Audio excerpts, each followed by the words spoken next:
Well, as the countdown continues to the May 29 general election in South Africa, we'll look at the importance of voter education for the public and political parties. This year, we'll see a number of new things, including the inclusion and nomination of independent candidates as contestants to elections in the National Assembly and provincial legislatures for the first time. There'll also be 3 ballots for the first time. So we're now joined for this conversation by Karabo Mokgonyana, and he is a legal and development practitioner. Thank you so much for your time. We're also hoping, of course, that the IEC joins us in this discussion. But perhaps, Karabo, let's start here. I mean, these elections have been described as a watershed moment for the country. 30 years into democracy, there are, of course, key changes to these particular elections. Just talk to us about the importance then of voter education, especially as more people are calling for it to be introduced in schools. Your take. Good afternoon, Inati. And I think 30 years into democracy, and I think it's important for us to actually acknowledge the fact that South Africa's democracy is quite new. So our democracy is new, and we are still, I call it teething in terms of developing the way in which our democracy is meant to really look like in the diverse country that we're in, with different racial groups, different cultural backgrounds, but with different interests as well, different constituencies. So it's really great to see, firstly, the development and the changes that are happening at an electoral level, where we have independent candidates, but also then starting to see the dynamics around young people being a part of, either on candidate lists, but also more and more young people wanting to be a part of it. And I mean, as you say, Karabo, the vitality of democracy is based on active participation. So how far then does voter education in this sense go in ensuring that we have this active and engaged citizen? And how would that look like?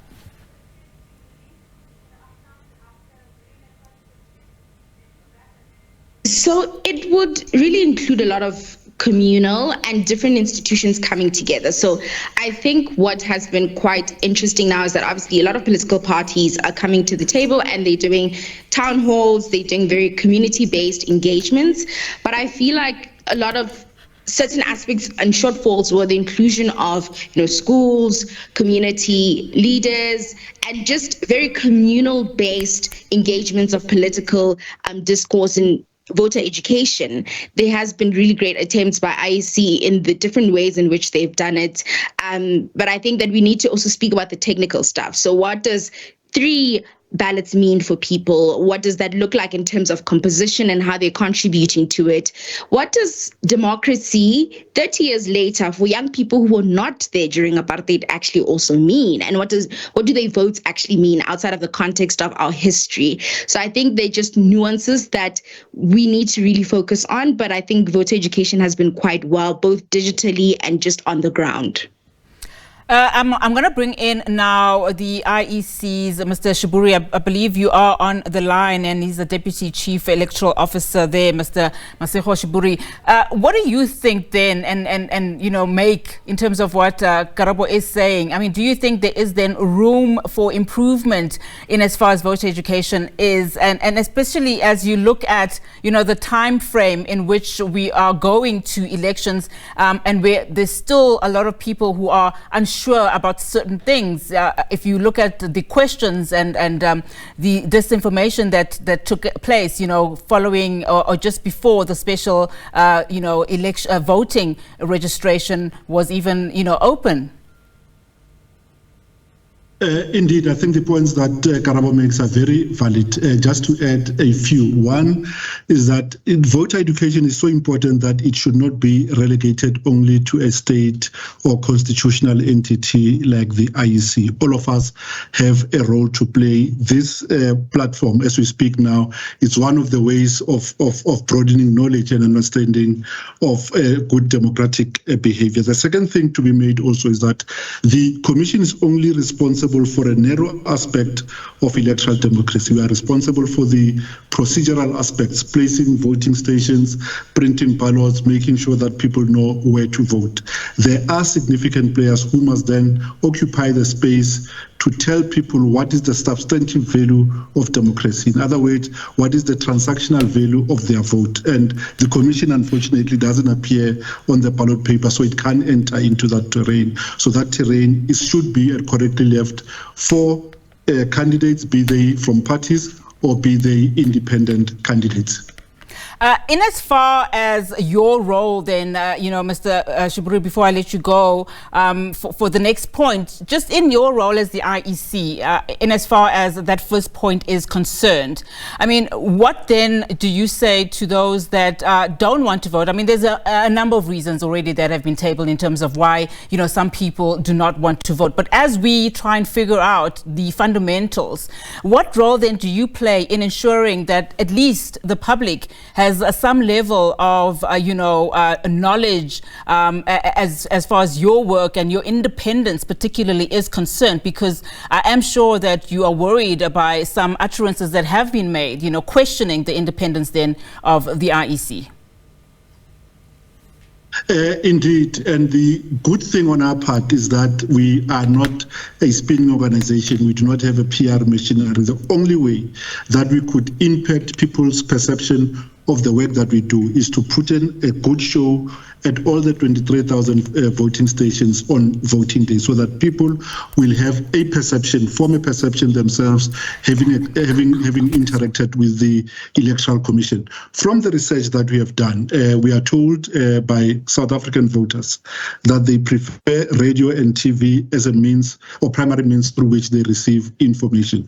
We persist with our presence on those two mediums, but we accept that we have finite resources at our disposal. But with the little that we have, we're doing that. We have face-to-face interactions with communities, and those are more meaningful because they are intended at altering and changing behavior. We can tell people this is how you participate, this is how you hold those who have elected accountable in the 5 years leading up to another election. This is how you make your mark without spoiling your mark. This is how you can decipher misinformation related to elections. This is how to understand the policy propositions that are being offered by the various contestant, and that, more importantly, a vote is secret. You vote in private. It won't be disclosed to anyone. So by all means, you can accept T-shirts from whoever offers you. You can accept food parcels. But when you make your mark, you will make your mark in secret. No one will know who you have voted for, and your votes will be counted at the voting station in the presence of all representative of contestants. So there's nothing that we will count in secret. We've always counted in public, and we issue results in public so that everyone who was part of the process knows the outcome even before they leave the station to retire. Karabo, of course, we've seen that, South Africa is not the only country that is going to the polls. In fact, over 60 countries, globally are going to be voting, some already having started. There are concerns, about this gradual decline then, just in democracy globally. So, one then wonders, should perhaps the shift change from voter education to more, civic education, calling for more participation in as far as that is concerned? Absolutely. I think an increase in civic education will allow people to really immerse themselves in understand, and this will lead to a greater understanding of what democracy really means and what democracies actually look like. I think there tends to be almost like an impatience with democracy, rightfully so, because people respond to delivery of services. But democracies are not just clean in nature.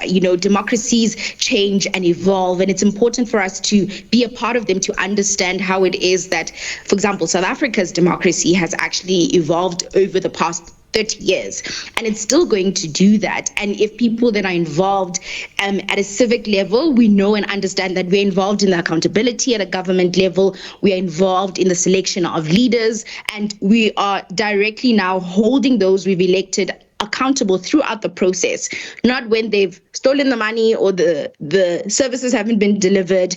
And that helps us to have an active democracy. And parts of South Africa's democracy is not necessarily as active as it should be.